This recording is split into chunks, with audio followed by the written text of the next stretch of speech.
সিরিয়ার অন্তর্বর্তী প্রেসিডেন্ট আহমেদ আল সারা একটি অন্তর্বর্তী সংবিধানে স্বাক্ষর করেছেন, যা পরবর্তীকালীন সময়ে কার্যকর থাকবে। বৃহস্পতিবার তিনি এই সাংবিধানিক ঘোষণাপত্রে স্বাক্ষর করেন। এই নতুন সংবিধান অনুযায়ী সিরিয়া ইসলামপন্থী শাসন ব্যবস্থায় পরিচালিত হবে এবং এটি 5 বছরের জন্য কার্যকর থাকবে।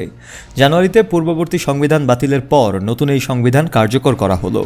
সারা পূর্বেই জানিয়েছিলেন যে সিরিয়ার নতুন প্রেসিডেন্ট নির্বাচন সম্পন্ন হতে 4-5 বছর সময় লাগতে পারে। সাংবিধানিক ঘোষণাপত্রে স্বাক্ষর করার সময় তিনি বলেন, এটি সিরিয়ার জন্য একটি নতুন ইতিহাসের সূচনা করবে বলে প্রত্যাশা করছি।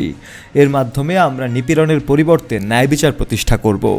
নতুন সংবিধানের অন্যতম খসড়া প্রণেতা আব্দুল হামিদ আল-ওয়াক জানান, এই সংবিধানে নারীদের কর্মক্ষেত্র ও শিক্ষায় অংশগ্রহণের অধিকার এবং তাদের সামাজিক, রাজনৈতিক ও অর্থনৈতিক সকল অধিকার নিশ্চিত করা হয়েছে।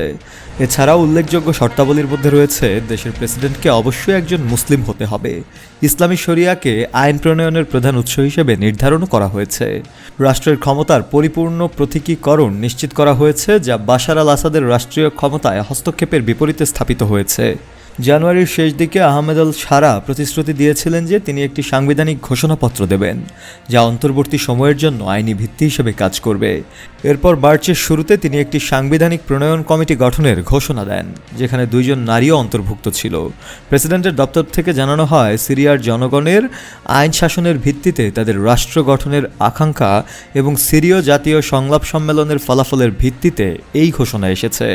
ইসলামপন্থী গোষ্ঠী হায়াত তাহরির আল শামের নেতৃত্বদানকারী এবং বাশার আল আসাদকে ক্ষমতাচ্যুত করার মূল ভূমিকা পালন করা আহমেদ আল সারা জানুয়ারির শেষ দিকে অন্তর্বর্তীকালীন প্রেসিডেন্ট হিসেবে নিযুক্ত হয়েছেন।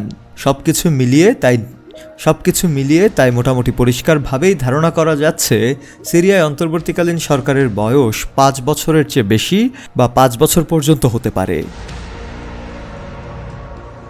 শফি আল মাওলা, কালের কণ্ঠ।